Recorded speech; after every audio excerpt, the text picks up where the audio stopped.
शाम प्राची टीवी पर सीरियल देख रही होती है, तभी उसकी सास वहाँ आती है। अरे सीरियल में तो ऐसे मग्न है जैसे आज रात का खाना पड़ोसी आकर बनाएंगे। मुझे पता ही नहीं था आपने अपने बेटे की शादी पड़ोस में भी की हुई है। हैं? मतलब? मतलब इस घर में सारा काम बहू ही करती है, आप तो सिर्फ खर्राटे मारती हैं। अच्छा जी, फिलहाल तो तुम आराम फरमा रही हो, चलो जाओ, ये मेरे टीवी देखने का समय है। आहा, इसीलिए मुझे भगाया जा रहा है। सॉरी, अब तो बिल्कुल नहीं जाऊंगी। प्राची की इस बात पर दोनों सास बहू के बीच टीवी रिमोट के पीछे बच्चों जैसी छीना झपटी शुरू हो जाती है, जिसके बीच श्लोक भी काम से घर वापस आ जाता है। आज मेरी चूहे बिल्ली की जोड़ी किस बात पर झगड़ रही है? अरे तेरे बीवी मुझे टीवी ही नहीं देखने दे रही। अरे तुम्हारी मम्मी मुझे खाना बनाने के लिए फोर्स कर रही है। अरे वाह, ऐसे बेतुके रीजन पर तो बच्चे भी झगड़ा नहीं करते। अरे मुझे कुछ मत बोल, सब इसने ही शुरू किया है। हाँ हाँ, जैसे आप तो बहुत दूध की धूली है ना। अरे बस दोनों चुप। प्राची जाओ, खाने की तैयारी करो, और माँ तुम छोड़ो, तुम्हें क्या बोलूं, शांति से अपना सीरियल देखो, मुझे दोबारा लड़ने की आवाज सुनाई नहीं देनी चाहिए। ऐसा बोलकर श्लोक वहां से चला जाता है, जिसके पीछे पीछे प्राची भी कुछ न कुछ बड़बड़ाते हुए रसोई में चली जाती है। हाँ हाँ, सासू जी को तो कुछ बोलेंगे ही नहीं, बस मुझ पर ही हुक्म चलता है, खाना बनाओ, जैसे मैं इनके घर में खाना बनाने के लिए आई हूँ।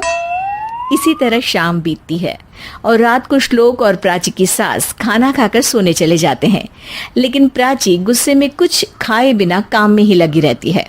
इस घर में किसी को घंटा फिक्र नहीं पड़ता, मैं खाऊं या भूखी रहूं। प्राची कुछ देर के लिए रसोई से बाहर जाती है और जैसे ही वापस आती है तो वहां दूध का भरा ग्लास देखकर हैरान रह जाती है। फिक्र पूरी है, बस दिखाना नहीं है। प्राची दूध पीकर सोने चली जाती है और अगली सुबह एक बार फिर सास बहू का कार्टून नेटवर्क स्टार्ट हो जाता है। ये तुमने ही किया है।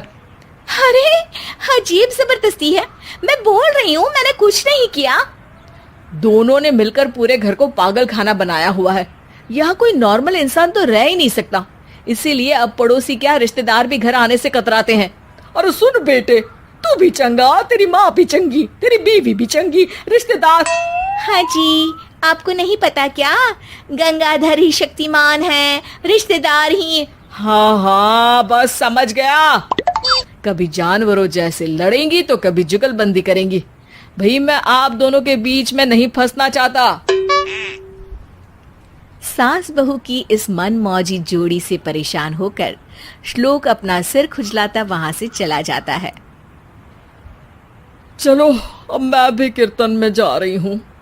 इस पर जैसे ही सास कमरे में अपना पर्स लेने जाती है तो वहां नाश्ते की प्लेट रखी देख मुस्कुराने लगती है और नाश्ता करके घर से बाहर निकलते हुए कुछ पैसे टेबल पर रख जाती है, जिसके कुछ देर बाद सिलेंडर वाला घर आता है।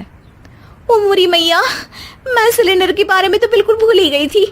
घर खर्च के सारे पैसे भी मम्मी के पास है और श्लोक से बोला तो उल्टा 4 बात सुनाएंगे। प्राची ये सोच ही रही होती है कि अचानक उसका चेहरा चमक उठता है और वो घर में आकर इधर उधर देखने लगती है। तभी उसकी नजर टेबल पर रखे पैसों पर पड़ती है, जिन्हें वो सिलेंडर वाले को दे देती है। ये सब श्लोक देख लेता है। अच्छा बेटे, इतना बड़ा घोटाला, सबके सामने मैं तेरी दुश्मन और पीठ पीछे तेरी मेरी यारी। इस पर श्लोक एक प्लान बनाता है और शाम को सब एक साथ बैठे होने पर बोलने लगता है। माँ, तुम दोनों की बहुत लड़ाई होती है, इसलिए मैं सोच रहा हूँ कि प्राची को उसके घर छोड़ाऊं, इससे वो भी खुश रहेगी और तुम भी।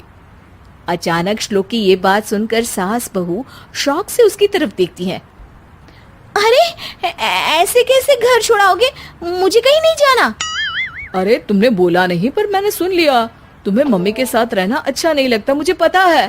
अरे वाह, अरे जब बहू खुद कुछ काम बोले तो वो तुझे सुनता नहीं, और अब जो इसने बोला ही नहीं वो तू समझ गया। जब उसे नहीं जाना तो फिर जबरदस्ती क्यों कर रहा है? अच्छा, फिर आपको मौसी के घर छोड़ाता हूँ, बस अब आप दोनों एक घर में एक छत के नीचे नहीं रह सकती। मैं इस टॉम एंड जेरी की जोड़ी को और नहीं झेल सकता। है? ऐसे कैसे नहीं रह सकते? तुम्हें इतनी दिक्कत है तो तुम्हारा बोरिया बिस्तर पैक कर देती हूँ, लेकिन मम्मी जी कहीं नहीं जाएंगी। बिल्कुल यही सुनना था मुझे। अगर दोनों में इतना ही प्यार है फिर हर वक्त ये लड़ाई का नाटक क्यों करती हो? देखा मैंने कैसे माँ किचन में दूध रखती है और तुम उनके लिए कमरे में नाश्ता रखती हो, और कैसे वो पहले ही तुम्हारी दिक्कत समझकर घर में पैसे रखकर बाहर जाती है। अरे भाई, इतना ड्रामा तो डेली सोप में भी नहीं होता जितना तुम दोनों ने इस घर में फैलाया हुआ है। तू हमें टॉम एंड जेरी बोलता है ना, तो याद कर वो दोनों भी एक दूसरे को बाहर वालों की बुरी नजर से बचाने के लिए हमेशा सबके सामने लड़ते थे, लेकिन अकेले में दिक्कत के समय मदद भी तो करते थे। बस हमारा रिश्ता भी कुछ ऐसा ही है। और वैसे भी अगर सास बहू में तू मैं नहीं होती तो दुनिया वालों को कहानियां कैसे मिलेंगी?